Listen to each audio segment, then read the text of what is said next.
Guys, आजको चाहिँ mini ब्लगमा welcome छ। अनि हेर्न सक्नुहुन्छ हाम्रो व्याकरणहरू चाहिँ एकदम हरियो हेर्न सक्नुहुन्छ हजुरहरूले चाहिँ सिन एकदम। अहिले चाहिँ 6 बज्न थालिसक्यो अनि अहिले चाहिँ 6 बजेको भ्यू हो हेर्न सक्नुहुन्छ। अनि बादलहरू चाहिँ यस्तो छ साथीहरू, पानी पर्न लाग्यो जस्तो भइरह।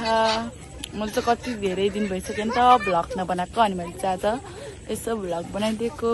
म चाहिँ ठुलमामी घरतिरै हो साथीहरू। छोरी हेलो, कता जानु लाग्यो यति राम्रो भएर? घुम्नलाई हो।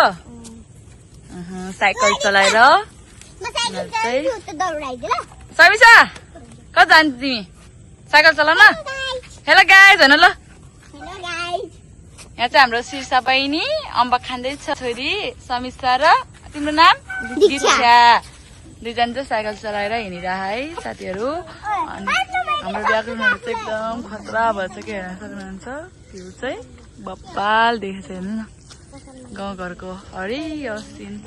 हेलो, तिम्रो नाम के हो? नाम शीर्षा हो। अनि बाबाको नाम? पेम्पा। पेम्पा हो।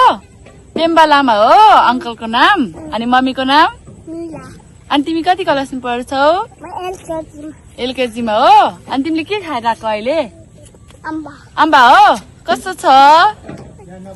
अनि हाम्रो गाउँ कस्तो छ शिरिषा? नमस्ते मिस। नमस्ते। अजय नमस्ते मिस। नमस्ते। हाम्रो चाहिँ भैँसीहरू आउँदैछ है साथीहरू, हाम्रो बहिनीले चलाउन गएको। आमा चाहिँ दुध दुन्दै हुनुहुन्छ साथीहरू, हेर्नुहोस् होला। हाई गरिदिनु त माइली आमा। हाई। एकदम बिजी हुनुहुन्छ हाम्रो माइली आमा चाहिँ। कति फुलहरू हेर्न सक्नुहुन्छ, फुलहरू। बहिनी चाहिँ फुलहरूसँग पानी आइरह नि त, अघि पानी परेको थियो अनि पानी यस्तो यस्तो गरिरह। कस्तो फिल भएर तिमीलाई? रमाइलो? वाउ। फुल टिपेर कानमा सिउरु न। कति क्युट छ है हाम्रो शिरिषा ललुङबा हो मेरो बहिनी। हाई। के छ? ठिक छ नि? भोलि स्कुल जानुपर्छ है। ल कुखुरा पनि हेर्न सक्नुहुन्छ दसैँको लागि। एकदम राम्रो छ कुखुराहरू पनि दसैँको लागि। वाउ। अर्को चाहिँ बाख्रा पनि छ है साथीहरू। यहाँ चाहिँ 4वटा बाख्रा रहेछ। बाख्रा पनि छ, भैँसी छ, काली भैँसी। अनि हाम्रो उता पछाडितिर व्याकरण हेर्न सक्नुहुन्छ। चाहिँ दुध पनि धोएर आउनु भइसकेछ भैँसीको। कति किलो हो माइली आमा? 2.5 किलो होला। अब यो बेच्न लानुपर्छ है। धेरै छैन। ड्रागन फ्रुट फलिरह साथीहरू एउटा। हाम्रो बोट चाहिँ यस्तो छ अनि यतातिर पनि छ। अनि हाम्रो धानहरू, अनि त्यहाँ हाम्रो घेराला छिपेर त्यस्तो अवस्थामा छ साथीहरू। भर्खरको सानो छ। गाउँघरको तरकारीहरू हेर्न सक्नुहुन्छ। फुलहरू चाहिँ कति धेरै फुलिरह हेर्न सक्नुहुन्छ। हाम्रो ठुलमम्मीको घरको फुल साथीहरू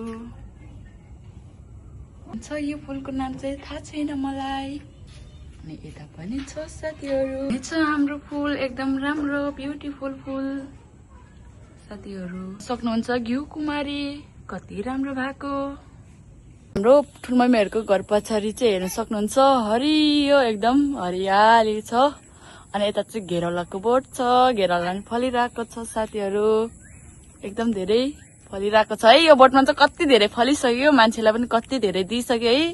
हाम्रो घरमा पनि कति धेरै घेरौला फलेको थियो अनि यहाँ पनि कति धेरै फलेछ। अनि धान हेर्न सक्नुहुन्छ। हाम्रो गाउँघरको चाहिँ धान यस्तो राम्रो छ नि, हेर्न सक्नुहुन्छ एकदम दामी छ है साथीहरू। आउनुहोस् होला तपाईँहरू पनि। यस्तै छ हामी चाहिँ। अनि यो चाहिँ अस्ति भर्खर रोपेको असारमा। हेर्नु न कति राम्रो भइसक्यो, कति ठुलो पनि भइसक्यो। उतातिर नि गाउँ छ साथीहरू, उतातिर पनि छ है साथीहरू। म चाहिँ ठुलमम्मी घर आएको अनि यसो भ्लग बनाइदिएको। कति भइसक्यो नि त मैले भ्लग नबनाएको, 2-3 महिना जति भइसक्यो भ्लग नबनाएको। अनि त्यही भएर आज चाहिँ यसो भ्लग बनाइदिएको साथीहरू। कस्तो लाग्छ मेरो भ्लग? राम्रो लाग्छ भने सबैजनाले लाइक कमेन्ट सब्सक्राइब गरिदिनुहोस् होला। अनि आज चाहिँ म यति नै भन्छु। अनि आज चाहिँ यतिमै एन्डिङ गर्न